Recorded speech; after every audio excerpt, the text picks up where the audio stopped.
Welcome everybody to another eye opener. This is Market Wealth Daily's quick little video chats that we do with top traders, and we have Blane Markham here with us again. Blane, great to see you. Happy Wednesday, happy hump day. Hope it's all going well for you.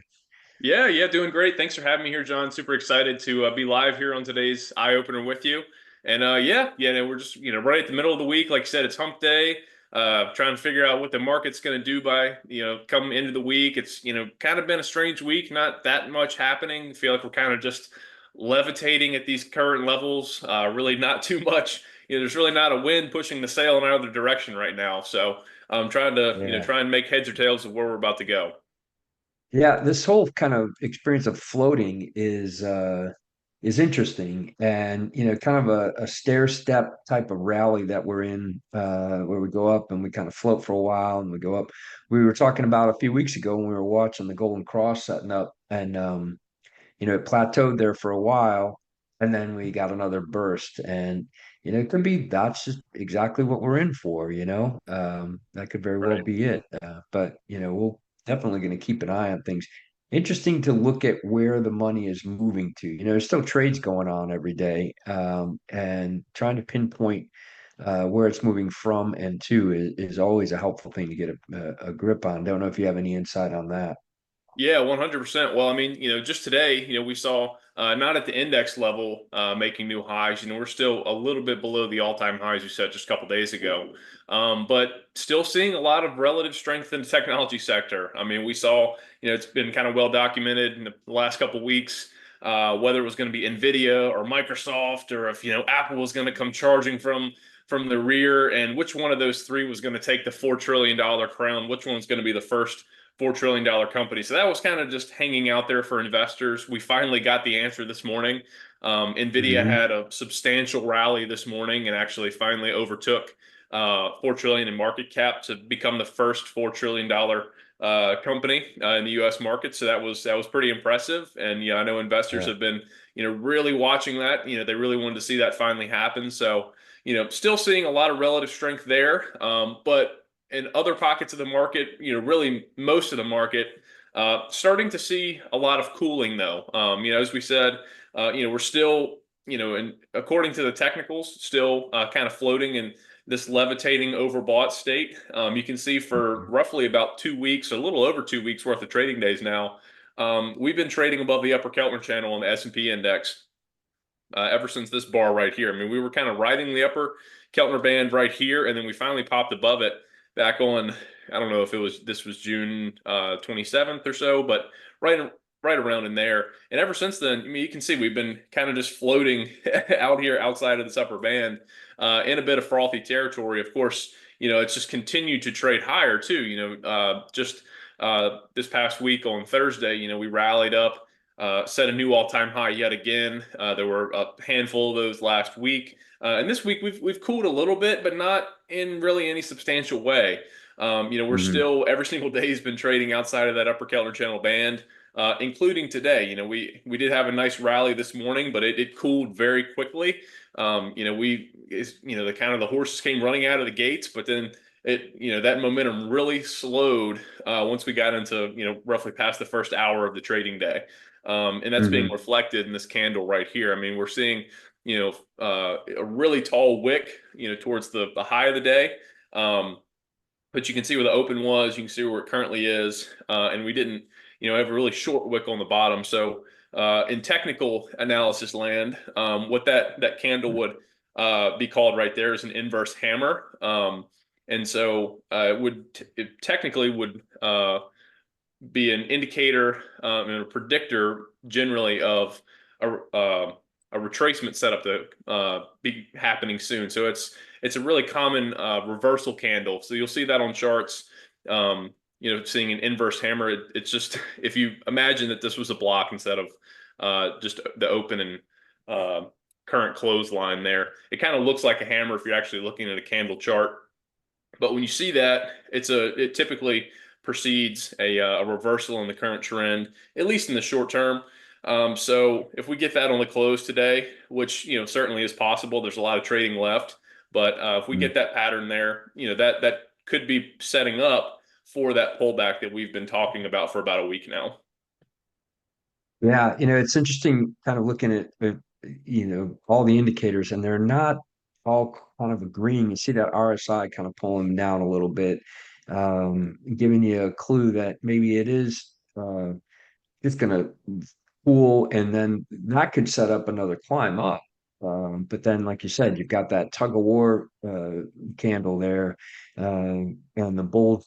I'm sorry, the bears are winning. There, it's with the current price point near the bottom of the bar. That's showing that the bears are kind of pulling that price down. They're going to get ahead. So waiting for some clarity. Always when you see these things not correlate, just take a step back and give it a couple minutes, and hopefully it'll Right. give you the clue that you're looking for.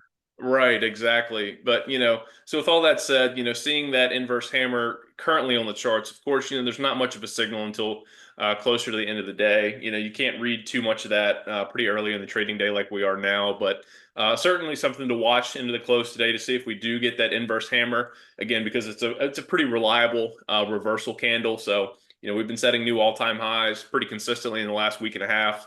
If we got that on there, especially since we've been down the last 2 days, I would see that likely as a continuation of that trend, and probably continuing on that pullback down to support. We've talked about this too.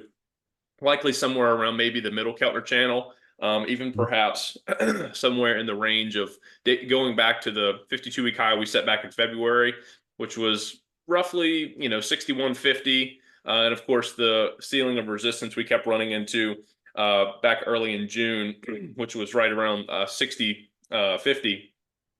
Somewhere in that range is probably where we're set up to retrace down to. That's what I would anticipate happening, just because things Hmm. did get very frothy very quickly.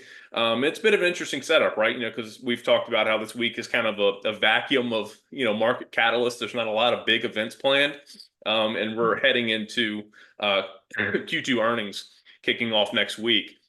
So we have a lot of events next week. So we could see the market continue to cool into those earnings. And then, once we start getting into earnings season, getting some of those results that are going to move stocks, have those, dictate, where things are going to go from there.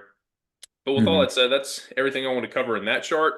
And this is just a secondary chart. I touch on this sometimes, John. You're probably familiar with this one, but this is the advanced decline line chart specifically for the S&P 500 index stocks, and it's more of the same of what I was just talking about. It's just another signal that we are seeing a little bit of slowing momentum, a little bit weaker breadth in the current rally. There's not as many stocks, it's not as much volume rising to the upside day after day. We got a really nice ramp right here in the end of June into early July as we were breaking out to those new all-time highs.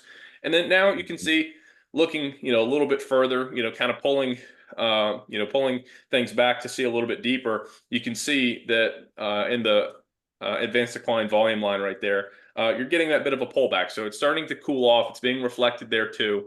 And I fully anticipate that's likely going to continue to happen. But with all that said, of course, as a trader, regardless of what the market's doing, you want to be always looking for that next trade setup and opportunity, right? So, um, Absolutely. where I landed today in looking for that um, was, as I mentioned earlier, one of the places we're still seeing great relative strength is in the tech sector, tech industries, like the sub industries of the tech sector.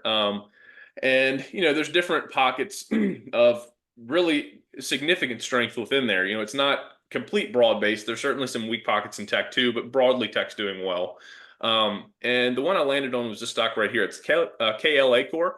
They're in the semiconductor equipment business, so they make certain components and machines that are required in actually fabricating semiconductors. So they're a critical piece in the formula of actually making the finished product there. You can see the stock's roughly, it's almost exactly flat on the day. Um, Went up, hit a new 52-week high earlier today. But you can see it, it was kind of in rough trading for this period right here. This is going back, let's see, this is a year-long chart right here for KLAC. And so you can see through the end of last year and really the first couple months of this year, weren't really trading all that well. They were kind of in a downtrend, kind of consolidating from roughly November through even through April. They had some volatile trading, of course, but they didn't set Mm. a substantial new low even in April. But in the last couple months, you can see they've really inflected to the upside. You can see some massive bullish momentum right here. A lot of nice volume coming pouring into the stock. And that quickly set off a new technical buy signal. You can see when that occurred right here, early May, when our 21-day EMA crossed above our 63-day. Very clear signal. And you can see the move that followed it. You can see right there. And that gap between those two EMAs is still widening. So that's indicating a strengthening buy signal for KLAC. And the tech sector obviously has been outperforming the markets for a while.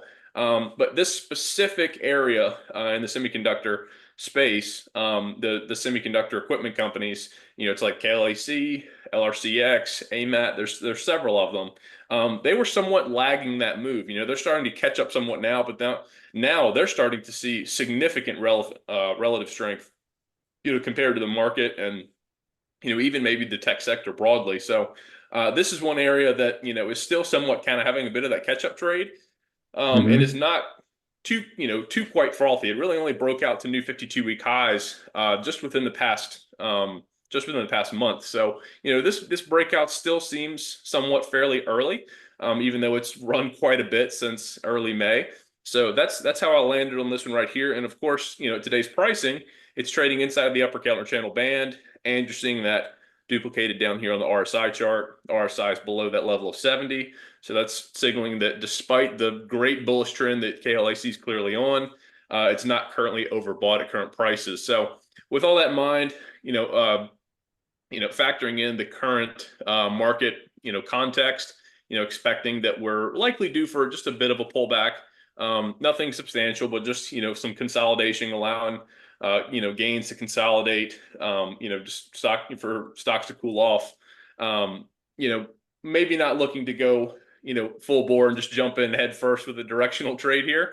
But probably looking to take advantage of this one using a call option debit spread, especially given it's, a little bigger price swings, Hmm. day to day. So with that, you're going to have a little bit higher option premiums too. And so that's how I landed on this trade for KLAC. I looked at the August 15th expiration right here and specifically found these two strikes right here. So I'd be looking to use the 850 strike call as my long call, 860 strike call as my short call. And you can see this price has actually fallen a little bit. It's been moving a little bit, but I would just look to get into the spread if I was personally taking this trade at 8 points or lower. That way it would guarantee me at least a 25% profit potential. But you can see when I found it earlier, it was actually trading up at 7.85. So it's moving a little bit. But you can see a Hmm. really nice profit potential in this trade right here. It has a 27.4% profit potential, and also very nice downside protection too, given it's an in-the-money call option debit spread. I'd be looking to sell the 860. So even if the stock were to decrease by 6% come option expiration, it'd still be set up to make that full profit potential. And just to show you on the chart too where that is the 860 strike right there. So, as long as the stock's trading at that level or above, then this trade would be sitting pretty come option expiration. Everything is pointing to that playing out really nicely, and I like seeing the nice numbers across every field in the calculator because that just means that you got a really high probability of that doing what you wanted to. And I think you kind of glossed over something there that I wanted to point out. That RTX call that we talked about the other day seems to be doing pretty well. It's up about 20-30% already in just 2 days, and still got room to run. So you continue to be on a streak here. You are definitely helping everybody out. I hope that folks that are watching this are paying attention to that, and taking advantage of some of the other things that you made possible for them or made available to them. The weekly profit opportunities. I know we talk about that in a lot of these sessions, but it is a great thing for you guys to be involved in. It really helps out. It's stuff like this. It's getting that trade and having somebody do the homework for you. Can't encourage you enough to take advantage of the offer. That's in the email with the link that you just clicked to watch the video. So definitely take advantage of that. And we are going to be watching this KLAC trade as well, and just kind of see how that goes. it's good to have to be able to adapt to a market that's just kind of floating like this. Markets don't always go in one direction or another. They can just stall like this, and having that tool in the toolbox is really helpful. So appreciate you sharing that with us, Blaine.